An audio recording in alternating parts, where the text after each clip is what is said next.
నమస్కారం city news కి స్వాగతం. ముందుగా ముఖ్యాంశాలు.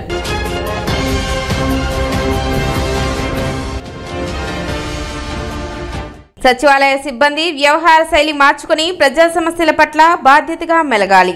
సబ్ కలెక్టర్ సంజనా సింహ.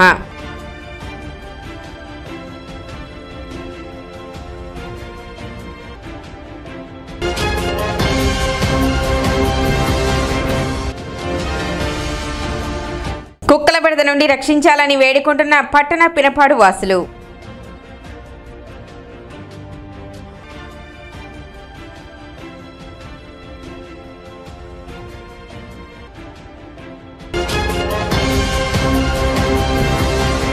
సచివాలయ సిబ్బంది వారి యొక్క వ్యవహార శైలి మార్చుకొని ప్రజా సమస్యల పట్ల బాధ్యతగా మెలగాలని తెనాలి సబ్ కలెక్టర్ సంజనా సింహ అన్నారు. ఇటీవల మంత్రి నాదెండ్ల మనోహర్ కొలిపార గ్రామంలో గ్రీవెన్స్ తెనాలిలో స్వచ్ఛాంధ్ర స్వర్ణాంధ్ర కార్యక్రమంలో భాగంగా పర్యటించిన నేపథ్యంలో ప్రజలు వారి యొక్క సమస్యలను మంత్రి నాదెండ్ల దృష్టికి తీసుకొచ్చారు. సచివాలయ స్థాయిలో సమస్యలు పరిష్కారం కాకపోవడంతో సిబ్బందితో సమావేశం ఏర్పాటు చేయాలని ఆదేశించిన నేపథ్యంలో సబ్ కలెక్టర్ సంజనా సింహ అధ్యక్షతన బుధవారం కొత్తపేట రామకృష్ణ కవికళాక్షేత్రం నందు సచివాలయ సిబ్బందితో సమావేశం నిర్వహించారు. ఈ సందర్భంగా సచివాలయ సిబ్బందికి సబ్ కలెక్టర్ సంజనా సింహ పలు సూచనలు చేశారు. అనేక రకాల సమస్యలపై ప్రజలు సచివాలయానికి వస్తుంటారని, వారి యొక్క సమస్యలు తెలుసుకోకుండా సిబ్బంది నిర్లక్ష్యంగా వ్యవహరిస్తున్నారనే భావన ప్రజల్లో ఉందని, ఇటీవల మంత్రి నాదెండ్ల మనోహర్ పర్యటనలు ప్రజల నుండి ఇదే భావన వ్యక్తం చేశారని, సచివాలయ సిబ్బంది వారి యొక్క వ్యవహార శైలిని మార్చుకొని ప్రజల సమస్యలను పరిష్కరించేందుకు ప్రజలకు చేరువగా ఉండాలని ఆమె సూచించారు. సచివాలయ పరిధిలోని ఇళ్లకు వెళ్లి ప్రజల సమస్యలను తెలుసుకొని వాటిని పరిష్కరించాలని, పరిష్కారం కాని సమస్యలు ఉన్నట్లయితే వాటికి గల కారణాలను వివరించాలని ఆమె తెలిపారు. విధులకు సకాలంలో హాజరై ప్రజలకు అందుబాటులో ఉండాలని తెలిపారు. సచివాలయ సిబ్బంది వారి యొక్క బాధ్యతలను విస్మరిస్తే చర్యలు తప్పవని సబ్ కలెక్టర్ సంజనా సింహ హెచ్చరించారు. లాస్ట్ వీక్ సాటర్డే స్వచ్ఛాంధ్ర ప్రోగ్రాంలో పొద్దున 7 o'clock స్టార్ట్ చేసి ఆఫ్టర్నూన్ 12 వరకు కూడా మొత్తం మున్సిపల్ ఏరియాలో మనం ఒక ప్రీడిఫైన్డ్ రూట్లో sanitation activities and various grievances door to door sir మాట్లాడి అందరి దగ్గర కలెక్ట్ చేయడం జరిగింది. సో ఈ 2 ఈవెంట్స్ 2 డేస్ కూడా అబ్జర్వ్ చేసింది ఏంటంటే, the entire point of having సచివాలయం అండ్ సచివాలయం స్టాఫ్ ఇస్ సర్వీసెస్ అన్నీ కూడా డోర్ స్టెప్ డెలివరీ అవుతాయని. అంటే సిటిజన్స్ ఎవరు కూడా ఆఫీసెస్కి వచ్చి ఆర్ ఉన్న డిలేతో వెయిట్ చేసి ఆఫీసర్ లేదని వెయిట్ చేయకుండా సచివాలయం స్టాఫ్ వల్ల వాళ్ళకి గ్రీవెన్స్ ఉన్నా లేకపోతే ఏ సర్వీస్ డెలివరీ ఉన్నా వాళ్ళ ఇంటి వద్దనే డోర్ స్టెప్కి వెళ్ళి డెలివరీ చేయాలి అవ్వాలి అనేది మోటోతో సచివాలయం స్టార్ట్ చేశారు. కానీ కొలిపర్లో గ్రీవెన్సెస్ అప్పుడు ఇంకా మొన్న స్వర్ణాంధ్ర స్వచ్ఛాంధ్ర చేసినప్పుడు కూడా ఏమర్థమైందంటే, కనెక్ట్ అనేది సచివాలయం స్టాఫ్కి పీపుల్కి లేదు. So this is a huge lapse అనేది ఆఫీసర్స్గా మేము కానీ మినిస్టర్ సార్ ఫీల్ అవుతున్నారు. ఎందుకంటే ఇప్పుడు మోస్ట్ ఆఫ్ అవర్ వర్క్ అనేది వెల్ఫేర్ ఓరియంటేషన్తో ఉంది. పెన్షన్స్ కానివ్వచ్చు, హెల్త్ కానివ్వచ్చు, ఎంతమంది సీనియర్ సిటిజన్స్ ఉన్నారో వాళ్ళకి వేరియస్ అదర్ ఇష్యూస్ ఉండొచ్చు, సింగిల్ ఉమెన్ ఉండొచ్చు, ఆర్ఫన్ పీపుల్ ఉండొచ్చు. సో వీటన్నిటిలో కూడా మీరు ఇనిషియేటివ్ తీసుకోకుండా ప్రొయాక్టివ్గా ఉండకుండా సిటిజన్స్ ఏవైతే వాళ్ళు అడుగుతున్నారో వాళ్ళ ఇష్యూస్ని తెలుసుకోకుండా చాలా నిర్లక్ష్యంగా నెగ్లిజెన్స్తో వ్యవహరిస్తున్నారు అనేది ఒక బాగా రన్ అవుతున్న ఒపీనియన్ అన్నమాట. ఇన్ జనరల్ గవర్నమెంట్ సర్వెంట్స్ పట్ల పీపుల్ హ్యావ్ ఫ్యూ కంప్లైంట్స్. టైంకి రారు, టైంకి చెప్పరు, టైంకి డెలివర్ చేయరు అని. దాన్ని ఒక లెవెల్ కన్నా తగ్గించి పర్సెప్షన్ని బాగు చేయాలి అనే సచివాలయాన్ని ఇంట్రడ్యూస్ చేశాం. అవి వచ్చిన తర్వాత కూడా if the dissatisfaction level is to the same extent, నేను సచివాలయం ఇంట్రడ్యూస్ చేసిన పర్పస్ డిఫీట్ అవుతుంది. కానీ మీ దగ్గర నుంచి ఎక్స్ట్రా హ్యాండ్ ఏదైతే ఆఫీసర్స్ చేయలేరో, ఏదైతే కేటాయించలేరో అది ఆ బ్రిడ్జ్ అనేది మీరు పీపుల్తో మాకున్న గ్యాప్ని బ్రిడ్జ్ చేస్తారని కోరుకుంటున్నాం. సమావేశంలో మున్సిపల్ కమిషనర్ బండి శేషన్న, తహసీల్దార్ గోపాలకృష్ణ, అసిస్టెంట్ కమిషనర్ లక్ష్మీపతి, బాలాజీ తదితరులు పాల్గొన్నారు. మొన్న శనివారం నాడు గౌరవ మంత్రివర్యులు గారు ఒక 6-7 వార్డులకు వార్డు విజిట్ పెట్టినప్పుడు మీరే గమనించారు. ఇక్కడ చాలామంది దగ్గర అబౌవ్ 100 గ్రీవెన్సెస్ వచ్చాయి. అందులో చాలా మటుకు పెన్షన్ ఇష్యూ వచ్చింది. రైస్ కార్డు ఇష్యూ వచ్చింది. Very common, very genuine. అలాంటి ఇష్యూస్ గురించి మనం వాళ్ళు అయినటువంటి ప్రశ్నలకు మన దగ్గర సమాధానం లేకుండా పోతుంది. ఒక్కరోజు 4 సెక్రటరీస్ కలిసి మార్నింగ్ విజిట్ అయినా వెళ్తే కనుక అక్కడ ఉన్నటువంటి ఎంక్రోచ్మెంట్ ఇష్యూ కానీ, శానిటేషన్ ఇష్యూ కానీ, వాటర్ సప్లై ఇష్యూ కానీ, స్ట్రీట్ లైట్ ఇష్యూ కానీ, ఇతరాట్న ఈ రెవెన్యూ కలెక్షన్ సంబంధించిన అంశాల గురించి కానీ చాలా సులువుగా సాల్వ్ చేయొచ్చు వీక్లీ వన్స్. ఏం జరిగింది మినిట్స్ రూపంలో మీ యొక్క సెక్షన్ హెడ్స్ ఇవ్వండి. ఇస్తే కనుక మీ లెవెల్ అయినా అయితే good, otherwise section head will take care of that. అక్కడ నుంచి ఆయన లెవెల్లో అయినా అయితే కనుక ఓకే, లేకపోతే కనుక మున్సిపాలిటీ లెవెల్కి వస్తాయి, కమిషనర్ లెవెల్కి వస్తాయి. కమిషనర్ చేయగలిగింది ఇంటికి ఉంటుంది. అదర్వైజ్ ఫైనాన్షియల్ ఇష్యూస్ కనుక bring to the approval by the council. ఈ విషయాలు ఇదొక హైయర్ సిస్టమ్. ఇదైనాక వెల్ఫేర్ సెక్రటరీ, ఉమెన్ పోలీస్ విధిగా మీరు మీ యొక్క వార్డులలో జ్యూరిస్డిక్షన్లు కనుక తిరుగుతే కనుక వారంలో కనీసం 2 రోజులలో వార్డు అంతా ఒకసారి కలిగిరిగితే కనుక అక్కడ ఉన్నటువంటి వాళ్ళకు ఉన్నటువంటి ఈ యొక్క వెల్ఫేర్ రిలేటెడ్ యాక్టివిటీస్ ఏదైతే ఇష్యూస్ ఏదైతే ఉన్నాయో అవన్నీ కూడా యూ కెన్ అడ్రస్. అదేవిధంగా ఈ యొక్క గత 6 నెలల కల్లా రకరకాల ఆన్లైన్ సర్వీస్ మనం చేస్తూ ఉన్నాం. ఈ యొక్క క్రమంలో ఎన్ని సర్వీసు కంప్లీట్ అయినాయి, ఎన్ని ఇంకా పెండింగ్ ఉన్నాయి, ఒకవేళ పెండింగ్ ఉంటే కనుక వాటికి గల కారణాలు 2 రకాలు. టెక్నికల్, అదంతా స్టేట్కి అంతా ఉంటుంది, కాంపన్ ఇష్యూ ఉంటుంది. అలా కాకుండా గ్రౌండ్ లెవెల్ ఉన్నటువంటి ఇష్యూస్ కొన్ని ఉంటాయి. అవి కాకుండా గ్రౌండ్ లెవెల్ ఇష్యూస్ కాకుండా కొంతమందికి ఇష్టం ఉండదు సర్వీస్ పని. ఆ ప్రకారం వాటిని విడదీసి సమాచారం అందిస్తే కనుక మనము ముందుంటాం. ఫస్ట్ ర్యాంకు రావాల్సింది నేను కోరను కానీ, బట్ మనం ఎప్పుడైనా కానీ ముందు ఉండాలి. పై స్థాయి వాళ్ళ దగ్గర నుంచి ప్రశ్నించుకునేటువంటి అవకాశం రాకుండా ఉంటేనే బాగుంటుంది. అలాగే మెప్మా యాక్టివిటీస్లోకి వస్తే కనుక చాలా కార్యక్రమాలు మెప్మా ద్వారా జరుగుతున్నాయి. వాటిని మన టౌన్లో ఎందుకు చేయకూడదు? ఇంత స్కోప్ ఉంది కదా. గతంలో బ్రహ్మాండమైన కార్యక్రమాలు ఇక్కడ జరిగినాయనేసి చెప్తూ ఉంటారు. మీకు ఈ వ్యవస్థకు మంచి పేరు రావాలి, పబ్లిక్ మంచి సర్వీస్ జరగాలి, మన మీద నమ్మకంతో మన సచివాలయం దాటి ఇంకో పై అధికారిని కలవాలని ఆ లోకల్గా ఉండే వాళ్ళకి థాట్ రాకూడదు. ఎప్పుడు ఛాన్స్ ఉంటుంది అంటే అవినీతినో ఈ టాపిక్లు, ఈ డిస్కషన్లు ఎప్పుడు వస్తాయంటే ఎప్పుడైతే మన దగ్గర డిలే అవుతుందో అప్పుడు వస్తుంది. మీకు తెలుసా, తెనాల్లో నేను తహసీల్దార్గా చేరిన తర్వాత దళారి అనేది లేదు క్వశ్చన్ మా దగ్గర. ఎందుకంటే నా దగ్గర ఆగితే కదా, క్యాస్ట్ సర్టిఫికేట్ అయినా ఈరోజు వస్తే సాయంత్రం అయిపోయింది. ఎప్పుడైతే నా దగ్గర 1 వారం లేట్ అయింది అంటే ఖచ్చితంగా ఎవడో దొరుకుతాడు మధ్యలో. నీకెందుకు? నాకు అలాంటి ఎక్స్పీరియన్స్ కూడా వచ్చింది జనాలు. ఎవరో ఒక ఎక్స్ నేను చేయిస్తానని 1300-1500 తీసుకున్నాడని నా నోటీస్కి వచ్చింది. అలా ఎలా ఇచ్చారు, ఎందుకు ఇచ్చారంటే నేను 4 రోజులు లేట్ అయింది. నా దగ్గర ఎందుకు లేట్ అవుతుంది అసలు? సో ఎప్పుడైనా మిడిల్ మ్యాన్ ఎప్పుడు దొరుకుతాడు? ఎవరైనా కావచ్చు, ఆ మిడిల్ మ్యాన్ ఏదో ఒక రూపంలో దొరుకుతాడు. ఎదురుగుండానే అర్జీదారుని పెట్టుకుని మనకు ఫోన్ చేస్తాడు, ఏంటండి ఈ పని ఎందుకు కాలేదండి.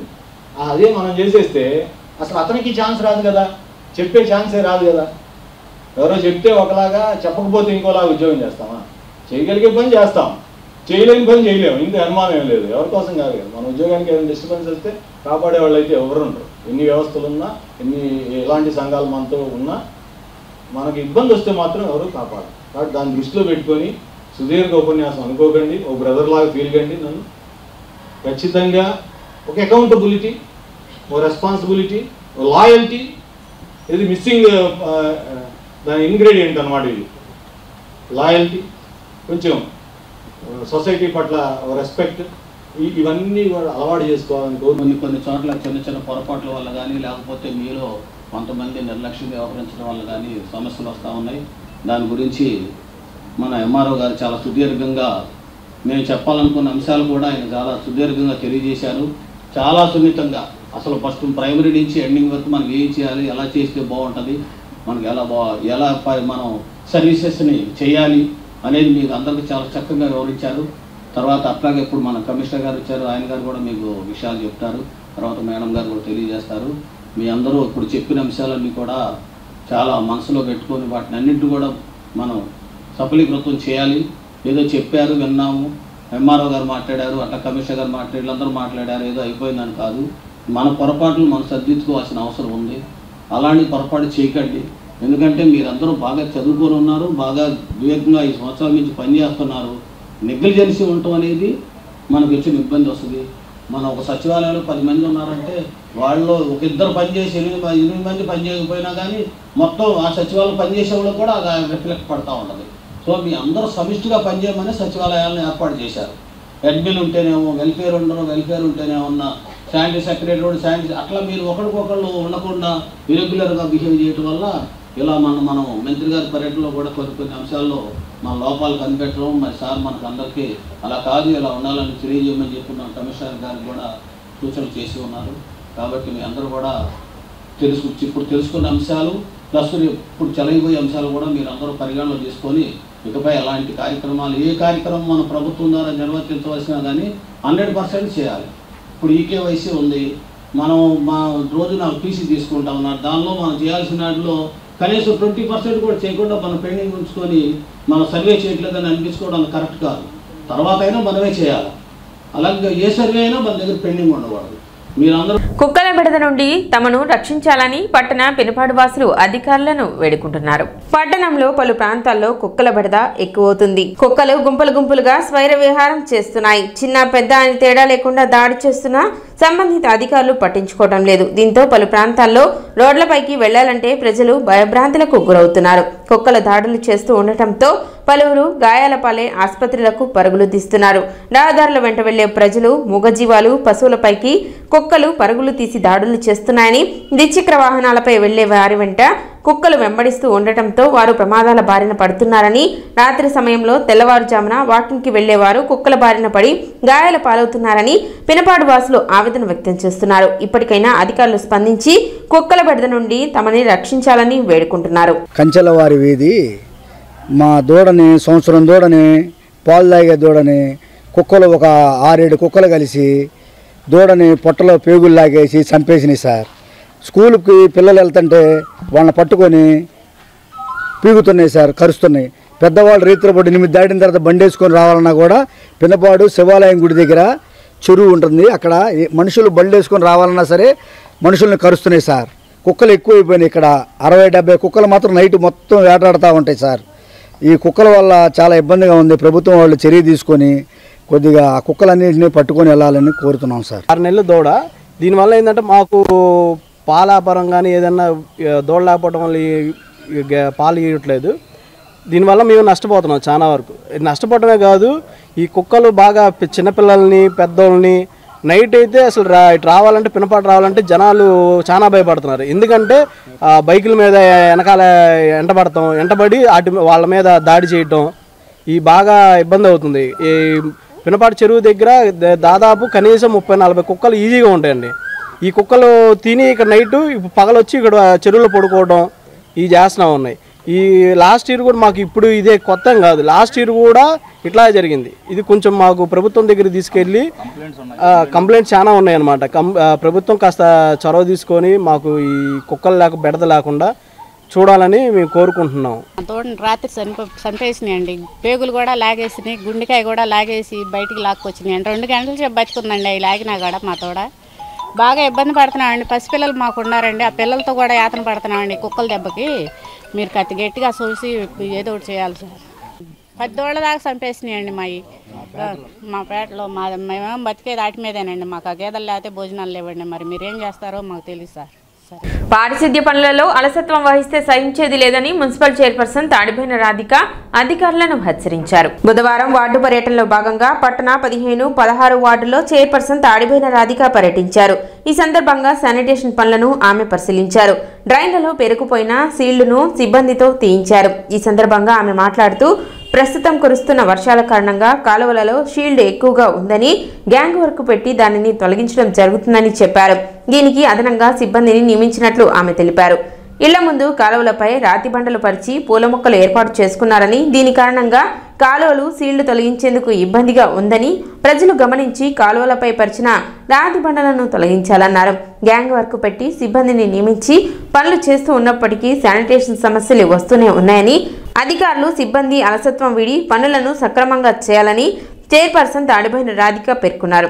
కార్యక్రమంలో కౌన్సిలర్లు గుంటూరు కోటేశ్వరరావు, దివి అనిత, టౌన్ ప్లానింగ్ అధికారి సాంబశివరావు, సచివాలయ సిబ్బంది పాల్గొన్నారు. రోజున 15-16 వార్డుల్లో శానిటేషన్లో భాగంగా రావడం జరిగింది.